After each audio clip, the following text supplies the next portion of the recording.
memilih dikirim Tuhan ini jalannya ya begitu ya. Seperti yang diketahui oleh semua dulu satu Indonesia loh yang tahu bagaimana dekatnya Ibu Fitri dengan pelapor maupun korban ya. Sayangnya Ibu Fitri kepada Loli, saya berkomunikasi dengan beliau menanyakan apa yang beliau mintai. Di sini kita minta saya tidak pakai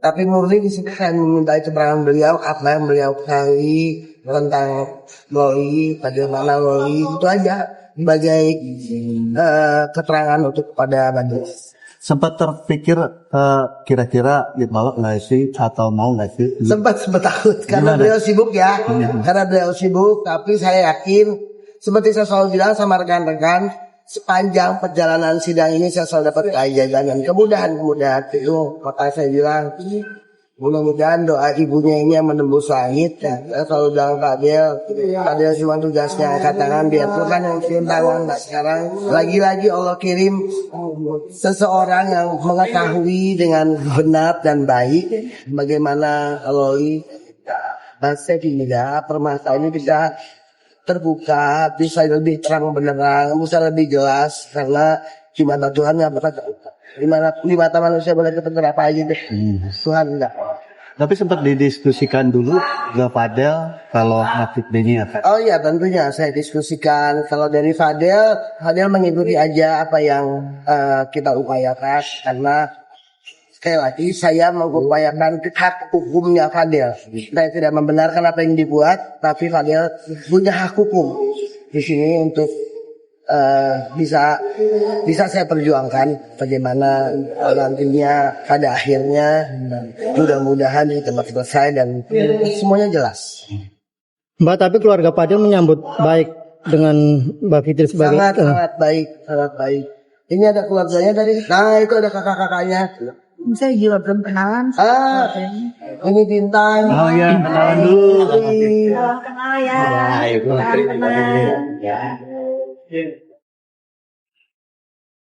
Iya. Tapi tadi terakhir ketemu Fadel waktu masih sama Loli kan? Saya belum pernah ketemu Fadel. Oh belum. Sama sekali ini saya ketemu abang-abangnya Fadel pun baru pertama kali ya kak ya. Kalau WA sudah sama Fadel juga terkait dengan beberapa pertanyaan yang saya tanyakan pada saat Loli mau pulang ke Indonesia. Saya tekankan pada saat itu ke Loli apapun yang terjadi pulang ke rumah. Mau diperlakukan apapun, dia tetap ibumu, dengar saja, jangan ngelawan. Itu yang saya tekankan pada saat itu Loli mau pulang ke Indonesia. Dan kebetulan pada saat itu juga Fadel juga DM saya bercerita tentang itu bahwa akan menjemput Loli, bla bla bla. Saya kurang hafal ya karena udah lama sekali kan. Tapi intinya saya menasehati untuk pulang ke rumah, untuk mengatakan Loli pulang ke rumah ibu.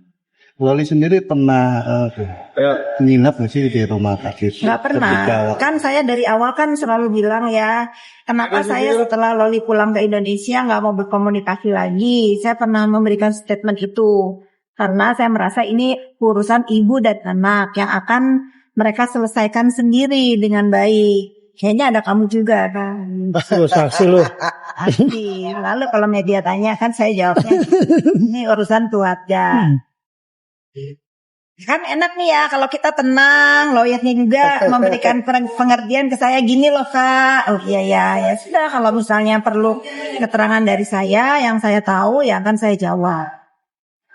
Tidak bermaksud untuk membuat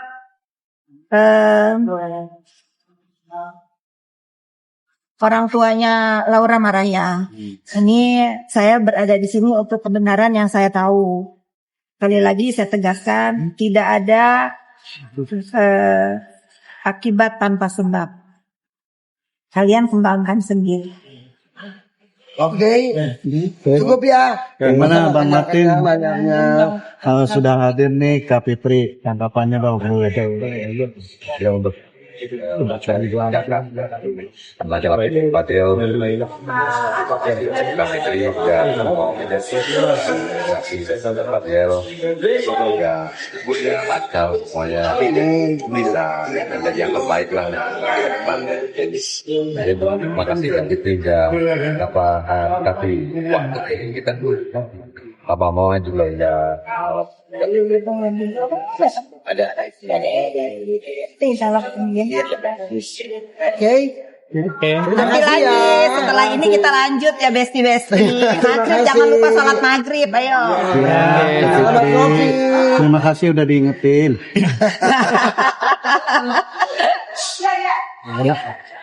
Ayo. Kalian tiap hari apa di sini gimana sih? Dia nggak pulang besok lagi. Enggak. Di pos.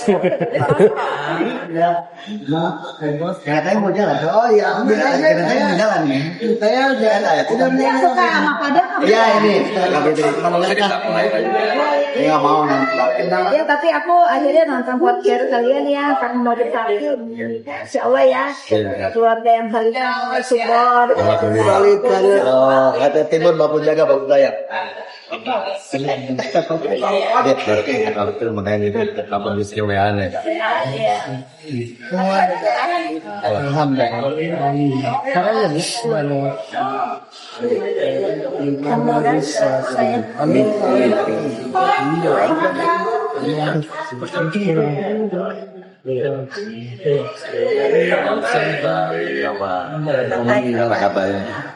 Terima kasih sama layarnya.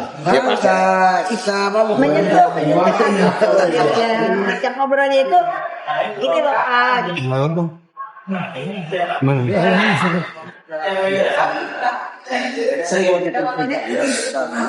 Ya, terima kasih loh. Ini ya dia curi-curi rekam nih. Live. lampunya ngeri loh, lampunya. Siap kak. Gelap kasihan kak. Gelap kasihan.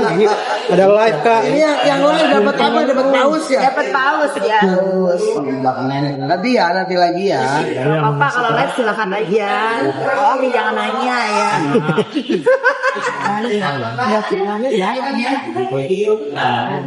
Kita dari mana? Iya.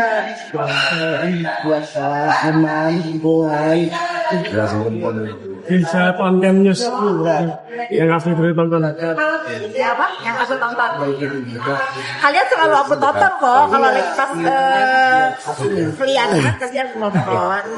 Kak Fitri, ada komen dari Oke, kita tanya jawab sama netizen aja ya. Ya. Mau bertanya apa? Jangan tanya pertanyaan Ya. dari kalian deh. Kita katanya random nih. terima kasih telah membantu Padel Katanya. jadi saksi. Dan saksi ya, selama untuk kebaikan dan kebenaran, insya Allah saya selalu ada untuk kebenaran dan kebaikan semua.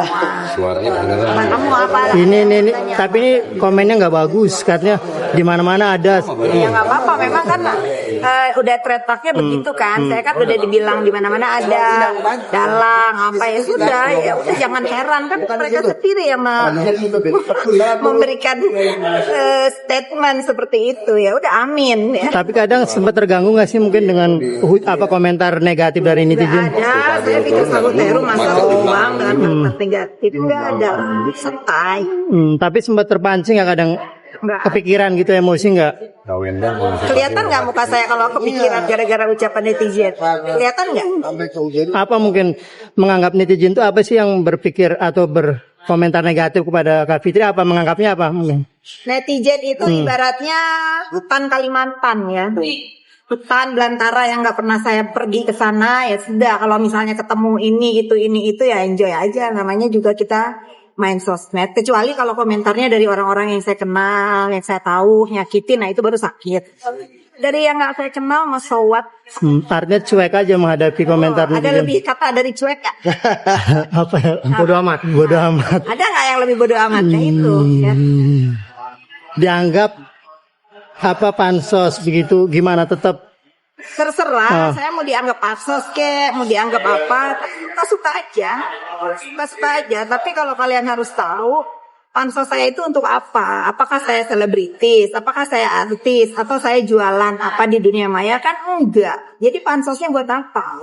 Saya di sini berada untuk kebenaran aja. Siapapun yang ingin kebenaran dan saya tahu, saya pasti lakukan. Kafit kemarin yang pemeriksaan Polres hari Minggu ya? Hari Minggu. Bisa dijelaskan Kafit pemeriksaannya seperti apa Kafit? Gak usah lah, gak penting lah, gak penting banget lah, gak penting, gak penting lah. Kemarin kan juga malam sempat bilang bahwa nggak ada tuh dendam kepada Nikita, tapi netizen selalu menganggap Ya, itu dendam kan pribadi. Jadi netizen yang menganggap, ya kan sebetulnya apapun yang saya katakan, tapi kalau netizennya mau berpikiran seperti itu, kan saya juga nggak bisa ngelarang. Tapi kalau kamu sebagai pribadi nanya ke saya dendam Pak sama NM, ya enggak. Ngapain saya dendam sama NM? Kalau saya mau dendam kan saya udah bilang tuh sama Yoke yang 5 tahun ngedoksin saya. Kalau NM kan cuma 2 tahun, masih lebih 3 tahun tuh. Oke, dulu kan udah kayak kayak kacang sama kulit lah ya, udah kayak kakak ada, tapi kok tiba-tiba sekarang bertolak belakang. Apa awalnya apa sih masalah? Kamu sering nggak melihat perceraian rumah tangga yang sudah kawin emas, kawin perak apa gitu? Santai, apalagi cuma sekedar pertemanan. Iya nggak, kita sama keluarga, sama ini juga ada ributnya. Nggak ada masalah lah. Orang jadi teman, lalu jadi musuh, jadi teman lagi, nggak ada masalah. Berarti tidak menutup kemungkinan jadi teman lagi kan? Jangan, Pak. Oh jangan, nggak ada. Berarti sudah tertutup pintu untuk kembali berteman ya? Ini sedang mancing Mbak Fitri,